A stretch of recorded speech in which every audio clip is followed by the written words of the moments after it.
Didn't want to have this discussion, not this early in the season, not really at any point in the season, but it would be irresponsible of us not to ask the question as Auburn heads into its bye week at 3-2 overall, 0-2 in the SEC with two ugly losses to Oklahoma and Texas A&M. Why should Auburn still believe in Hugh Freeze? It's a question. It's not a statement. However, I have a distinct lean. As you probably already know, if you read my column this morning in the Birmingham News or on AL.com, I have my doubts. I had my doubts when they hired Hugh Freeze to follow Brian Harsin, and those doubts have not been assuaged. Is that a word? I think it's a word. Look it up. Good morning, everyone. Good day, everyone. Good afternoon. Good evening. Whenever you're watching or listening, I'm Kevin Scarbinsky. This is Scarbo Knows, and we've got a lot to get into today after week 5 of the college football season. First of all, we want to say thank you to our sponsor, Money Management Services, Birmingham's financial advisors, the Rice family, good friends of mine. They will take great care of you. Check out the QR code, look them up, give them a call. You'll hear more from them later in the show. So where do we begin with the state of the Auburn football program? While Alabama reestablished itself to some degree by going to Georgia and doing what they normally do, as we told you at the end of last week, they probably would do what we predicted they would do. They beat Georgia again, and Kirby Smart falls to 1-7 against his biggest rival. A lot of teams establishing themselves. Oregon going to Penn State, defeating the whiteout, handing James Franklin yet another in a long series of losses against top 5, top 10 teams. You know, when coaches show you who they are, at some point you should believe them. And that's where we are with Hugh Freeze. Another, not just an ugly loss, just a dispiriting loss, a disheartening loss. I've heard from my friends who are Auburn fans, and they are, well, they're pulling their hair out. They're banging their head against the wall. They feel like the program is banging its head against the wall because we've seen this movie before. We've seen it with Hugh Freeze. We've seen it with previous coaches. We saw it with Hugh Freeze at Ole Miss. And that was really Auburn's first mistake, was thinking that Hugh Freeze's tenure at Ole Miss 10 years ago was somehow an indication that he would be the guy to lift Auburn out of the hole that it was in. Self-inflicted in many ways, because Auburn hired Brian Harsin. So what about Hugh Freeze at Ole Miss made anyone think that he would be successful in the current SEC at Auburn in the year 2023, 2024, 2025, etc., if there is an etc.? Because his overall record at Ole Miss was 39-25. Not bad, not great, but his SEC record was 19-21. In 5 years at Ole Miss, he only had 2 winning SEC records. In 2014, he went 5-3. In 2015, he went 6-2. The other years, losing records in the league. So I didn't understand it at the time. I didn't understand why John Cohen and company thought that Hugh Freeze would be the man that Auburn needed to compete against Nick Saban and whoever followed Nick Saban, which was going to happen in short order. Didn't know it was going to happen that quickly after Freeze's first year at Auburn. But there was really not a lot of solid information, a factual trail of success that made you believe, at least it didn't make me believe, that he was the right guy for Auburn. And here we are. 30 games later, 2 years and 5 games into year 3, and Auburn is where it is. After a promising start with that win at Baylor, and then they took care of 2 teams that they should take care of even when the program's down, Ball State and South Alabama. Then they started to play big boy football, and they didn't measure up. And not only did they lose to Oklahoma 2 weeks ago, 24-17, not only did they lose to Texas A&M on Saturday, 16-10. It's not just the final scores. It's not just the results. You know, we always say you are what your record says you are. But sometimes you have to dig a little deeper. Sometimes you have to look a little closer. Sometimes you have to understand how they got to those results. Let's look at some of the numbers from the last 2 weeks. Numbers that are so ugly, so egregious. And you see the background picture there. It's I should have just put that picture up by itself,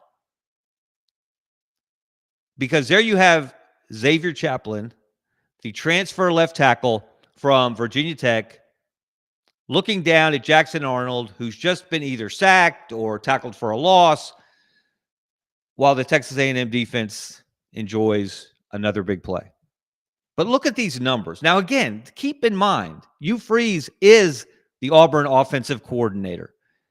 I know Derek Nix has the title, but Hugh Freeze is the architect of that offense. Hugh Freeze is the play caller. I don't care what they said in the offseason about this guy handles this down and this guy handles that down. Hugh Freeze is the boss of this offense. But it's same old, same old. 287 total yards against Oklahoma, 177 against Texas A&M. Keep in mind, the Oklahoma defense to date this season is much better than the Texas A&M defense. First downs, Auburn had 18 against Oklahoma, only 9 against Texas A&M. Third down conversions. You thought it was bad at Oklahoma? 3 for 15?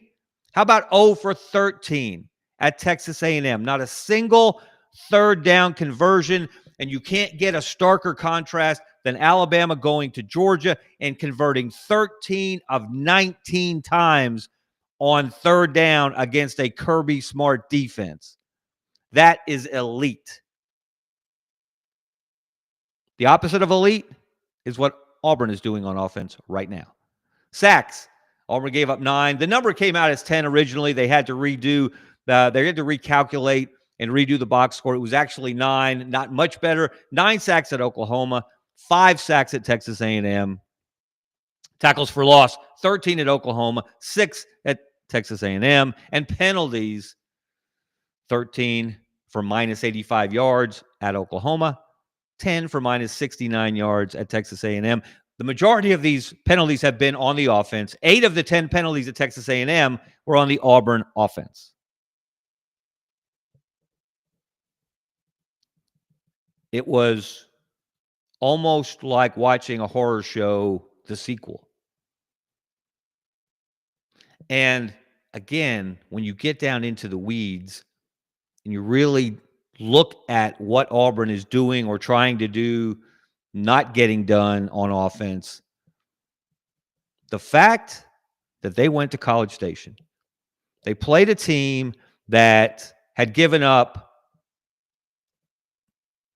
plenty of rushing yards.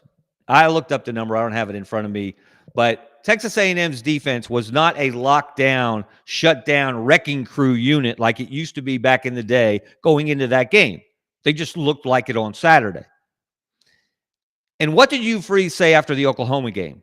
After all those sacks, after Jackson Arnold either held the ball too long or the offensive line didn't give him enough time or the receivers didn't get open, whatever it was a combination.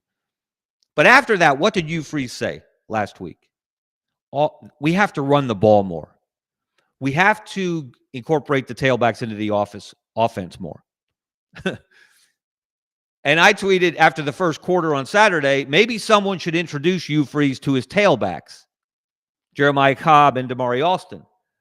Because Auburn, the school that gave you James Brooks and Joe Cribbs and Bo Jackson and Brent Fullwood and Kerryon Johnson and Rudy Johnson, and may Rudy Johnson rest in peace. Sadly, the news came out last week that he had passed away. He was a man when he was at Auburn.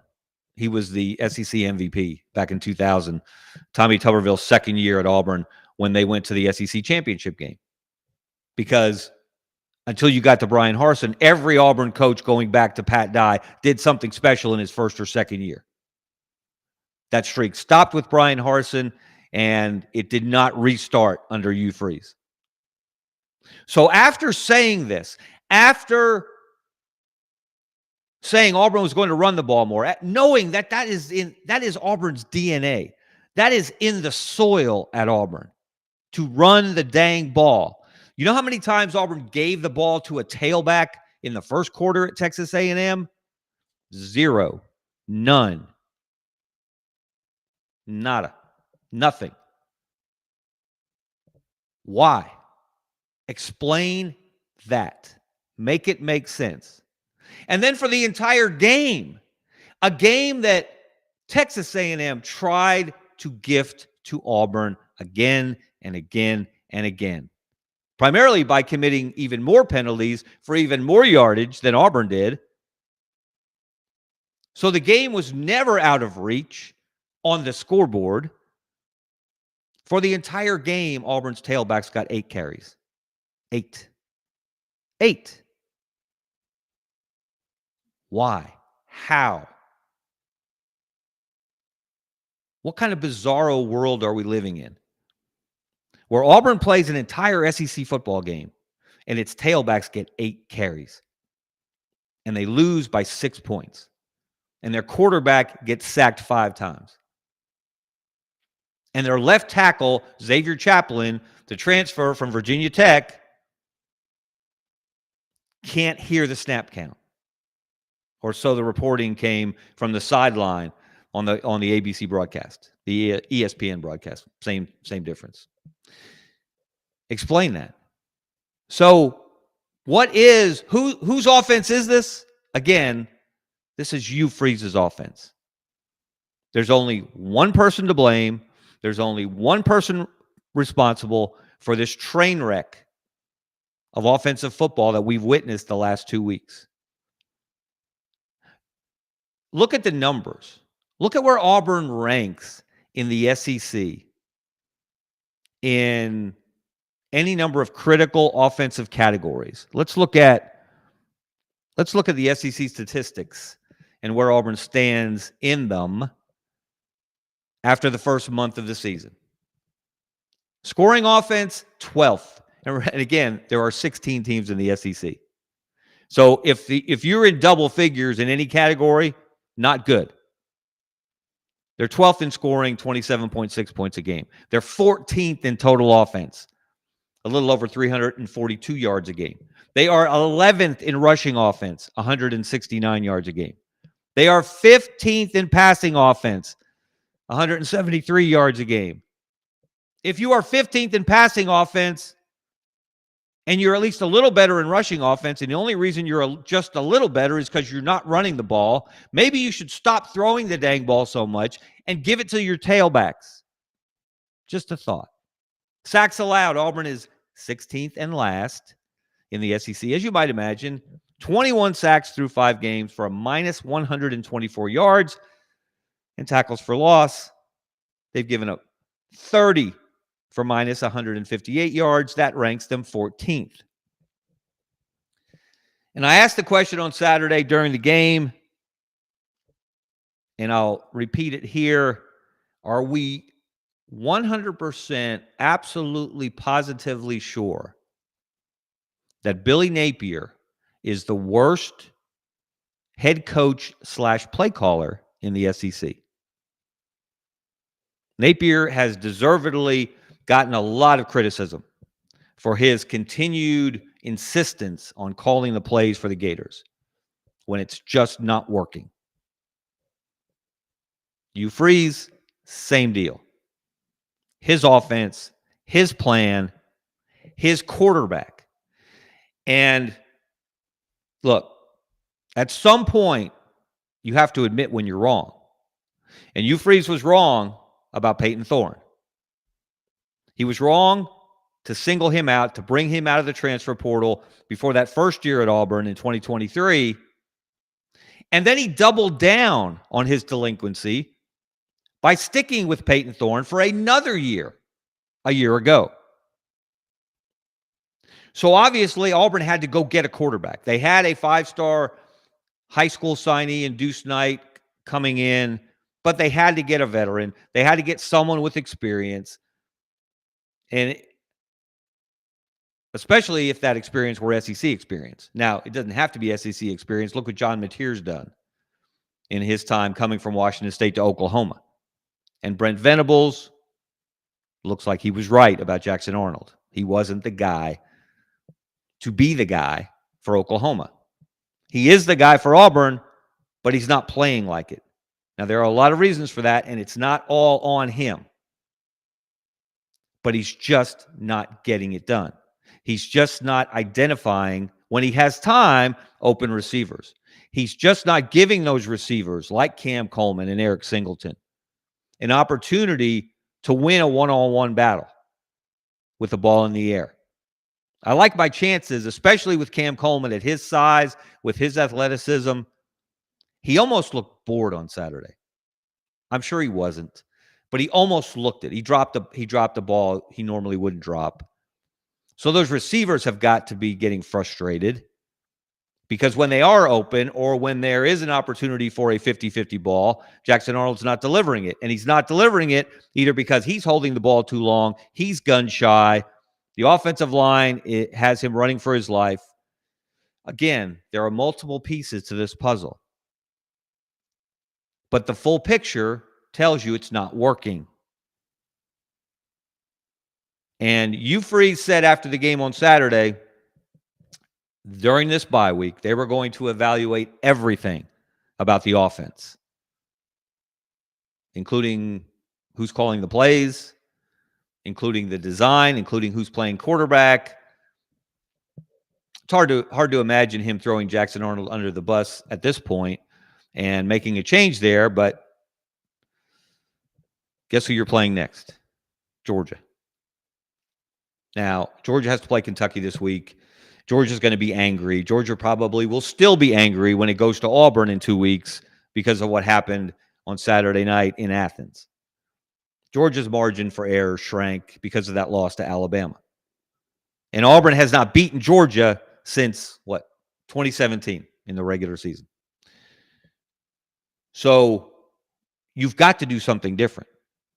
We all know the definition of insanity, but that's what the Auburn offense looks like. The results have been insanely bad. The execution, insanely bad. The plan, insanely bad.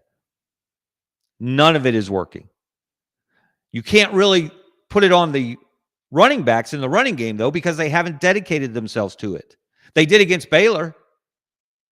You think Dave Aranda is banging his head against the wall, watching how this season has played out, that he stayed in 2 high safeties and dared Auburn to run the ball in the first game, and Auburn did to the tune of 300-plus yards? You think he would have stacked the box had he known what was coming? So you can't really blame Jeremiah Cobb. He's been effective and efficient. He's had some explosive runs. You can't blame Damari Alston. He runs hard every time he gets the ball. But those guys, they're going to have to dust the cobwebs off those guys if they don't start giving them some work. So that's the offense, which is the heart of the problem. DJ Durkin's defense gave Auburn every opportunity to win the Oklahoma game until they couldn't get a last stop in the fourth quarter after Auburn took the fourth quarter lead. And then on Saturday, Texas A&M should have won that game by 2 touchdowns at least. And let's add one more while we're throwing logs on the fire, by the way, about the Auburn offense. So I did some figuring.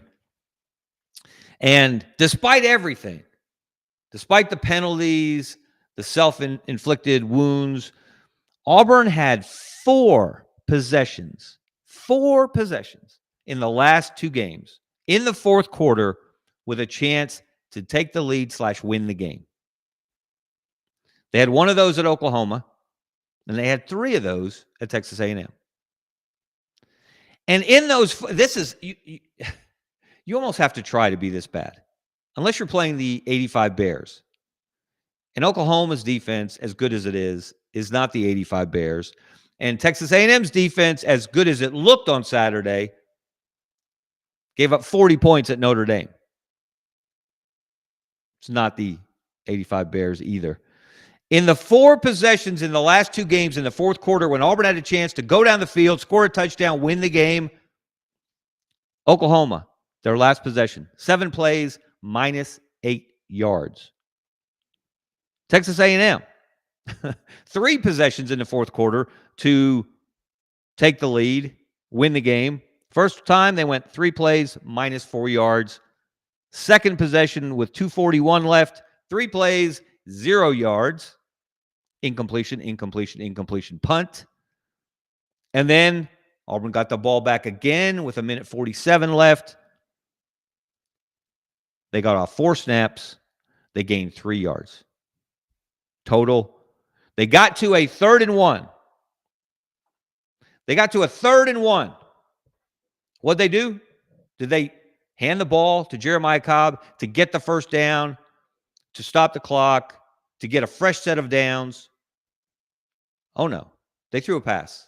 And Jackson Arnold missed badly on a short hook route, I think it was. So now it's 4th and 1. Now you got to get a first down or the game's over. There's not a lot of time left, but there still is some time left. So what do you do on 4th and 1? Do you give the ball to Damari Alston to try to get that yard, get a fresh set of downs, keep the game alive, keep your hope alive? Are you kidding? It's Hugh Freeze. Of course, Jackson Arnold dropped back. And of course, Texas A&M blitzed, and it was a maroon avalanche. Jackson Arnold had no chance to even get the ball off. 3rd and 1, 4th and 1. Incompletion, sack. 4 possessions in 2 games to take the lead in the fourth quarter and win the game. They ran 17 plays for minus 9 yards. And among those 17 plays, 5 sacks, 4 incompletions. What are we even doing here? So why is Auburn's record under Hugh Freeze what it is? Let's look at the numbers. These numbers don't lie. Just the facts. Just the Hugh Freeze facts. Overall, Auburn is 14-16 in his tenure. In the SEC, 5-13. In one-score games, 2-8. Against ranked opponents, 1-10. Against ranked opponents on the road, 0-6.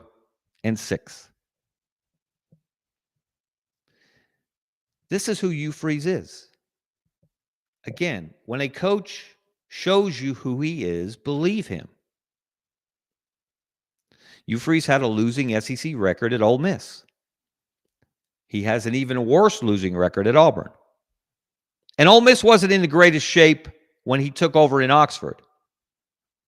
And yes, he improved the program until it all blew up for reasons on and off the field, primarily off the field. We're not going to get into that. That's the past. Everybody gets a chance for redemption, or should. But look at what Lane Kiffin has done in Oxford. Look at where the Rebels are now. There were some people at Auburn that were smart enough when they went looking for a coach to replace Brian Harsin to take a hard look at Lane Kiffin. And they wanted Lane Kiffin. And they were led to believe that Lane Kiffin wanted to take the Auburn job. They were, my sources, people I talked to that had a reason to know what was happening during that search, were convinced that Lane Kiffin was going to be the next coach at Auburn. You'll remember a Mississippi reporter actually said it, reported it as fact that it was happening. And Lane Kiffin then after the Egg Bowl went after the reporter. And what we didn't know at the time, and we learned shortly thereafter, was the pressure that his daughter Landry brought to bear, telling him, look, you ghosted me once. You changed jobs on me before. and she had just moved to Oxford to finish her high school career and go to Ole Miss as a college student, and you're going to do it again? You're going to go to Auburn? I like it here in Oxford. I don't want to go to Auburn. And in the very, very good E60 documentary on Lane Kiffin's life, 1 hour wasn't nearly enough to really touch on all that. And by the way, as good as that documentary was, man, did they gloss over his departure from Alabama. It wasn't just because, as Nick Saban said, he couldn't focus on two jobs at once. And you'll remember at the end of the 2016 season, Alabama was going to play Clemson in the national championship game. Kiffin had already accepted the Florida Atlantic head coaching job. And unlike every other coach at Alabama that was in that situation, including Kirby Smart, who could handle it, Lane Kiffin didn't handle it. And there's a lot more to that story. And again, we're not getting into it here. Man, they glossed over that in the documentary. But I understand they only had an hour. So, but look at what Lane Kiffin's doing in Oxford. Just took care of LSU. LSU fraud. An absolute fraud as a top 5 program. They weren't a top 5 program. Their offense is horrible. Garrett Nussmeier's gone backwards. Brian Kelly's blaming everybody but himself. But guess who's 3-0 in the SEC? Guess who's the only 3-0 team in the SEC right now? The Ole Miss Rebels, coached by Lane Kiffin. The guy that Auburn smartly went after, but they weren't able to close the deal. The family ties were too strong. The pressure from his daughter was too much. And Lane Kiffin made probably one of the most mature decisions of his life by sticking with Ole Miss, by committing to his family, by committing to be an in-person parent, as he said in that documentary. So that was an unfortunate set of circumstances from Auburn's perspective. They did the right thing trying to go after him. He would have been, well, I will just say this.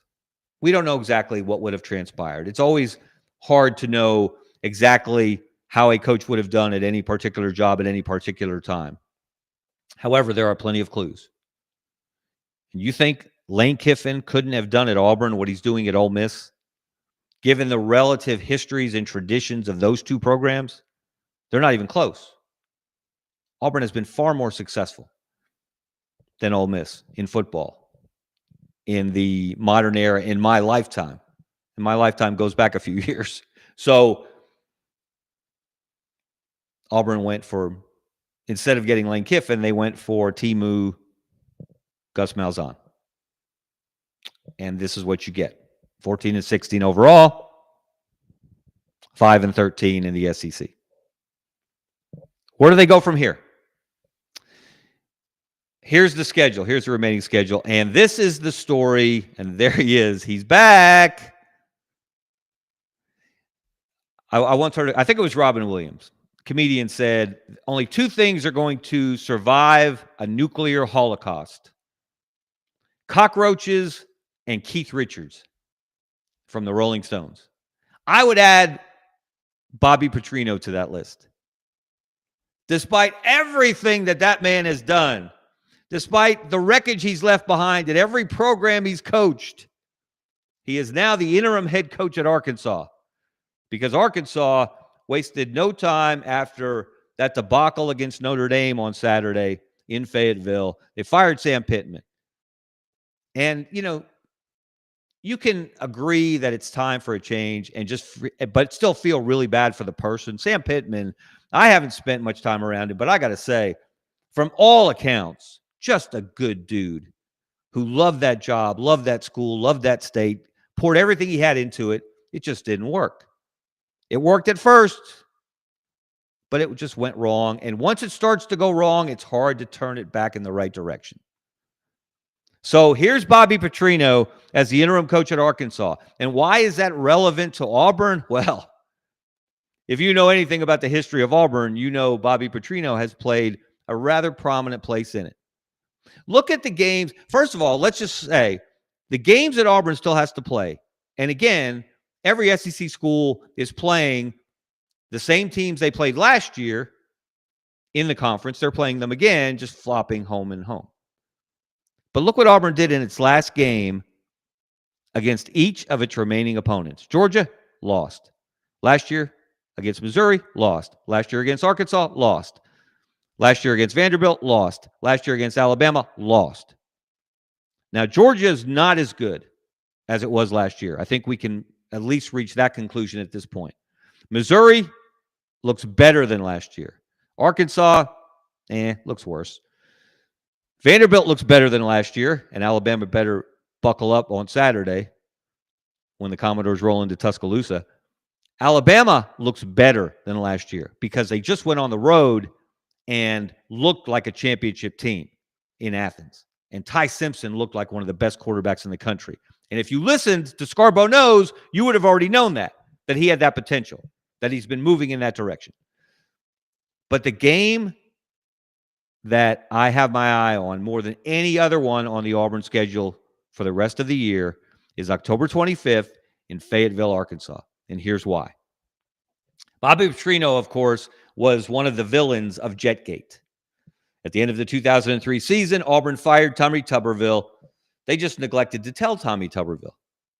They had already flown surreptitiously on a private jet across the river from Louisville, across the Ohio River, met with Bobby Petrino. They were going to hire Bobby Petrino to replace Tommy Tuberville. Petrino had been at Auburn for only 1 year, 2002, as the offensive coordinator. So he went full Phil Fulmer, Johnny Majors, stabbing his former boss in the back. Didn't work out. So what's interesting about this, though, is the history of Auburn coaches on the hot seat in Arkansas.